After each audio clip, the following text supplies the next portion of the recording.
Assalamualaikum warahmatullahi wabarakatuh. Hari ini kita jumpa lagi dalam pembelajaran bahasa Indonesia. Materinya masih sama seperti minggu kemarin, yaitu teks iklan, slogan, dan poster. Silahkan siapkan LKS dan buku tulismu untuk mencatat. Sebelum masuk ke materi selanjutnya, Ibu akan menjelaskan sedikit tentang materi minggu lalu. Minggu lalu kita sudah belajar unsur-unsur iklan, slogan, dan poster. Masih ingat kan? Kalau iklan ada gambarnya, ada kata-kata, ada gerak, ada suara. Lalu kalau slogan hanya ada kata-kata dan suara.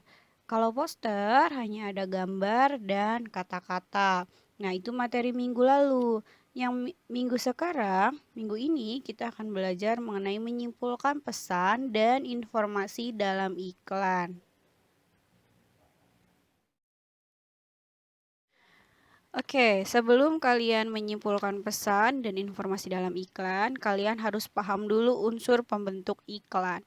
Kenapa harus paham dulu unsur pembentuk iklan? Supaya kalian tahu apa sih itu iklan secara benarnya kayak gimana, apa sih yang dimaksud iklan. Nah, unsur-unsur pembentuk iklan itu ada yang pertama sumber, pesan, media, penerima, efek, umpan balik, dan konteks. Ya, Ibu akan jelaskan satu persatu. Yang pertama ada sumber. Sumber adalah pemasang iklan yang berinisiatif dan penyandang dana dari pemasang suatu iklan. Sumber ini bukan hanya orang yang ingin memasangkan iklan, tapi sumber bisa jadi PT atau perusahaan-perusahaan lain yang ingin memasarkan produk atau jasanya menjadi iklan. Nah, itu yang disebut dengan sumber. Lalu yang kedua ada pesan. Pesan ini adalah informasi yang disampaikan, wujudnya bisa berupa pesan verbal atau pesan nonverbal. Yang ketiga ada media. Media adalah sarana yang digunakan. Misalnya media cetak, elektronik, ya media cetak itu seperti koran. Terus kalau elektronik, televisi, radio, internet sekarang pun juga sudah ada ya iklan di internet, iklan di YouTube, iklan di mana lagi? Di Instagram banyak ya. Nah, itu adalah media. Media adalah sarana yang digunakan untuk menyebarluaskan iklan. Lalu yang keempat ada penerima. Penerima adalah individu atau kelompok masyarakat yang menjadi sasaran atau objek iklan. Nah, penerima itu siapa? Penerima itu kita-kita yang melihat iklannya. Biasanya penerima ini dibagi menjadi penerima untuk orang dewasa, iklan untuk orang dewasa, ada kan? Terus ada juga iklan untuk anak-anak yang lebih mendidik. Nah, itu yang disebut dengan penerima. Lalu efek. Efek adalah perubahan yang terjadi pada diri penerima, baik itu dalam aspek sikap, pola pikir, perilaku, kebiasaan, dan pola hidup. Nah, misalnya kamu habis melihat satu iklan. Di iklan situ ada pesannya cuci tangan, misalnya kayak yang kemarin Lifebuoy. Nah, habis melihat iklan tersebut, kamu langsung berubah sikapnya, jadi rajin cuci tangan, terus jadi hidup lebih sehat. Nah, itu yang disebut efeknya. Kamu jadi ada perubahan dalam dirimu. Nah, terus yang terakhir ada umpan balik. Umpan balik adalah tanggapan, reaksi, atau respon yang dikehendaki dari penerima pesan. Misalnya dengan membeli produk yang ditawarkan dan menolak pemakaian produk tersebut. Misalnya gini, sekarang lagi keren ya Tokopedia, iklan Tokopedia tuh ada BTS-nya ya, apa sih Ibu lupa deh itu. Pokoknya ada artis-artis Koreanya. Nah, kamu tertarik. Kenapa tertarik pakai Tokopedia? Karena uh, si icon Tokopedianya ini adalah artis idola kamu. Jadi kamu ingin membeli segala sesuatu di Tokopedia. Soalnya ada si Jungkook, ada siapa lagi tuh, Likok, ada siapa lagi. Nah, itu ada disebut dengan umpan balik. Jadi si iklan ini harus ada umpan baliknya. Paham ya, Nak? Oke, berikutnya adalah penyimpulan maksud suatu iklan. Iklan itu punya tujuan tertentu atau punya maksud tertentu. Sebelum kamu menyimpulkan maksud suatu iklan, kamu harus paham dulu klasifikasi iklan dan tujuan atau fungsi iklan. Ibu akan menjelaskan, tapi sebelum ibu menjelaskan, tolong kamu catat, kamu siapkan buku tulismu. Sengaja ibu tidak tuliskan artinya di sini, tapi ibu akan sebutkan saja artinya. Nah, tugas kamu adalah mencatat. Oke, Nak? Silahkan siapkan buku tulis, pulpen atau pensilnya ya. Ya, ibu akan menjelaskan pertama mengenai klasifikasi iklan. Ada dua ya, Nak. Iklan strategis dan iklan taktis. Dicatat baik-baik ya. Iklan strategis digunakan untuk membangun merek ataupun citra positif suatu perusahaan. Ibu ulangi lagi. Iklan strategis digunakan untuk membangun merek ataupun citra positif suatu perusahaan. Contohnya seperti apa? Misalnya gini, kamu tahu Shopee? Nah, Shopee itu menggunakan ikonnya siapa sih dia tuh? Blackpink, ya kan? Kenapa dia menggunakan icon Blackpink? Nah, itu termasuk ke iklan strategis. Dia menggunakan icon Blackpink itu karena Blackpink itu lagi terkenal. Si Blackpink ini punya citra positif buat perusahaannya dia. Oh, Blackpink ini lagi terkenal, lagi naik daun, karyanya banyak. Nah, akan menghasilkan citra positif untuk si Shopee itu. Makanya iklan strategis itu contohnya adalah iklan Shopee. Lalu yang kedua adalah iklan taktis. Oke. Iklan taktis dirancang untuk mendorong konsumen agar segera melakukan respon. Ulangi lagi ya. Iklan taktis dirancang untuk mendorong konsumen agar segera melakukan respon. Contoh, kalau kamu melihat satu iklan, buy one get one, beli satu gratis satu. Nah, itu termasuk iklan taktis. Kenapa? Itu supaya menarik pelanggan, supaya menarik konsumen. Oh, beli nih, beli satu gratis satu. Ya kan? Itu namanya disebut iklan taktis. Ada diskonnya. Nah, itu iklan taktis biasanya.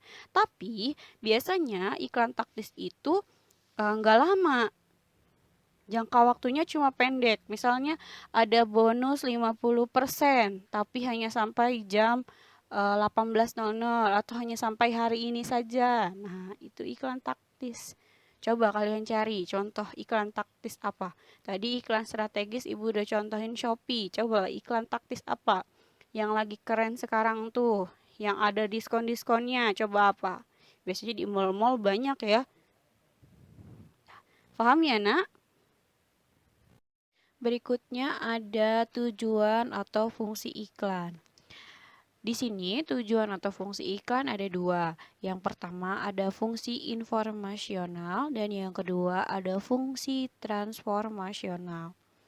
Fungsi informasional adalah iklan memberitahukan kepada konsumen tentang karakteristik suatu produk juga berbagai manfaat yang mereka peroleh. Ibu ulangi lagi ya. Iklan informasional adalah iklan yang memberitahukan kepada konsumen tentang karakteristik suatu produk, juga berbagai manfaat yang mereka peroleh. Contohnya, ada sebuah iklan sepatu Carfil misalnya. Sepatu Carfil atau sepatu Ando.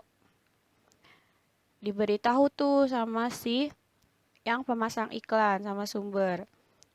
Ini adalah sepatu, manfaatnya untuk melindungi kaki. Sepatu ini dibuat dari bahan bagus, melindungi kaki. Nah, itu adalah iklan yang fungsinya informasional. Berikutnya, ada fungsi transformasional. Fungsi transformasional adalah iklan yang berusaha untuk mengubah sikap-sikap yang dimiliki oleh konsumen terhadap merek, pola belanja, gaya hidup, teknik-teknik mencapai sukses. Ibu ulangi lagi ya. Fungsi transformasional adalah iklan yang berusaha untuk mengubah sikap-sikap yang dimiliki oleh konsumen terhadap merek, pola belanja, gaya hidup, teknik-teknik mencapai sukses. Contohnya, sepatu yang sekarang lagi tren, namanya apa ya, Kompas, misalnya sepatu Kompas atau sepatu Ventela, ya kan? Sebenarnya antara sepatu Ventela, Kompas, atau sepatu Ando itu sama aja fungsinya.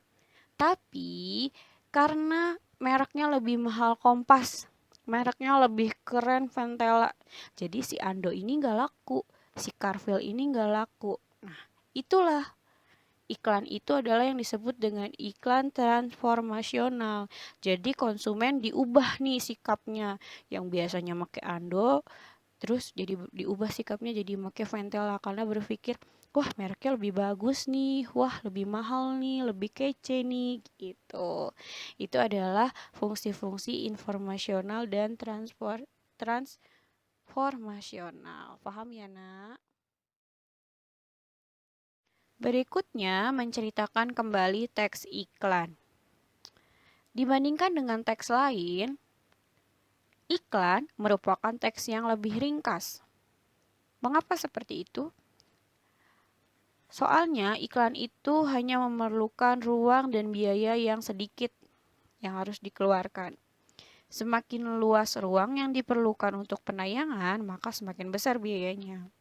Oleh karena itu, kata-kata dalam iklan harus diperhitungkan keefektifannya. Hindarilah kata-kata ataupun ilustrasi yang tidak perlu sebab akan menghabiskan biaya yang lebih besar. Apa sih maksud dari yang tadi Ibu bicarakan? Kenapa kamu paham gak, Nak? Kenapa iklan di TV itu penayangannya paling lama itu 3 menit? Nggak nyampe ya, malah makin 2 menit. Kenapa nggak ada iklan yang sampai 1 jam? Kenapa nggak ada iklan yang sampai 30 menit atau 2 jam? Nggak ada.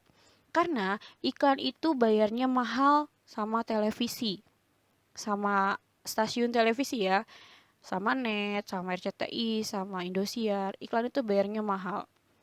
Iklan itu ada jam-jamnya, ada biaya-biaya yang harus dibayar per jamnya.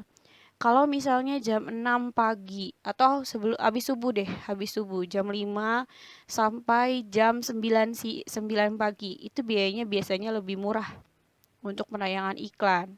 Kenapa? Karena tidak ada yang menonton. Orang-orang pada sibuk ke sekolah, kerja, ya kan, sibuk masak di dapur. Nah, jadi itu lebih murah biaya iklannya. Sudah mulai di atas jam 9 sampai makan siang. Itu lebih mahal sedikit. Kenapa? Karena orang-orang banyak yang istirahat, banyak yang nonton TV, banyak yang lihat iklannya. Habis makan siang, kembali lagi ke sore sampai malam. Sampai jam 9 malam batasnya. Nah, itu yang lebih mahal. Kenapa? Karena di situ orang-orang sudah pulang kerja, sudah di rumah, sudah sama keluarganya, ya kan. Lebih mahal biayanya di situ. Nanti kalau sudah jam 9 ke atas, biayanya sudah murah lagi karena sudah tidak ada yang melihat tayangan televisi. Tidak ada yang melihat iklannya. Makanya itu, nah iklan itu dibuat sedikit mungkin waktunya. Biasanya cuma 2 menit, 1 menit itu udah paling lama banget ya. Kenapa? Karena semakin tinggi waktunya, semakin banyak waktunya, biayanya semakin banyak. Tapi iklan yang sedikit itu, iklan yang cuma 1 menit atau 2 menit, punya makna yang tersembunyi di dalamnya. Nah, itu adalah tugas kamu untuk menceritakan kembali teks iklan. Nah, tugasnya ada di materi berikutnya. Nah, ini Ibu ada contoh menyimpulkan dan menceritakan kembali teks iklan. Nah, kamu lihat gambarnya, ini ada iklan dari UNICEF, iklannya tentang ayo main. Ada tulisannya lebih baik main di luar daripada nonton TV, baca komik atau main video game. Gunakan media secara sehat. Nah, Bagaimana cara menyimpulkan dan menceritakan kembalinya? Nah, ini contohnya. Teks di atas sudah memenuhi kriteria sebagai sebuah iklan dan poster. Hal ini tampak dari fungsinya untuk menyampaikan pesan kepada halayak. Halayak itu artinya orang banyak ya, Nak. Dari bahasanya pun terlihat, yakni kata-katanya sederhana, mudah diingat, dan cenderung persuasif. Hanya saja, teks tersebut tidak seperti halnya iklan pada umumnya yang bersifat komersil dan mendorong halayak untuk memberi suatu produk. Teks tersebut termasuk ke dalam kategori iklan atau informasional. Teks tersebut bertujuan memberitahu halayak bahwa bermain di luar lebih baik, asyik, dan menyehatkan. Respon yang diharapkan berupa tindakan para remaja untuk memanfaatkan lingkungan sekitar sebagai arena bermain daripada menghabiskan waktu dengan menonton televisi, membaca komik, atau bermain video game. Nah, ini contohnya. Jadi, dari menyimpulkan dan menceritakan kembali isi teks iklan, yang pertama yang perlu disampaikan adalah fungsinya. Fungsi dari iklan ini apa? Termasuk ke fungsi apa dia? Fungsi informasional kah? Atau masuk ke fungsi transformasional kah? Terus dijelasin di iklan ini ada apa aja, tujuannya apa. Nah, pahami anak ya. Nah, berikutnya adalah kegiatan 2. Ini adalah tugas buat kamu, kerjakan di rumah ya. Tugasnya adalah buatlah simpulan dan menceritakan kembali teks iklan yang ada pada gambar tersebut. Ini ada 2 gambar iklan. Tugas kamu nanti menyimpulkan dan menceritakan kembali apa sih yang ada di dalam gambar ini, ya kan?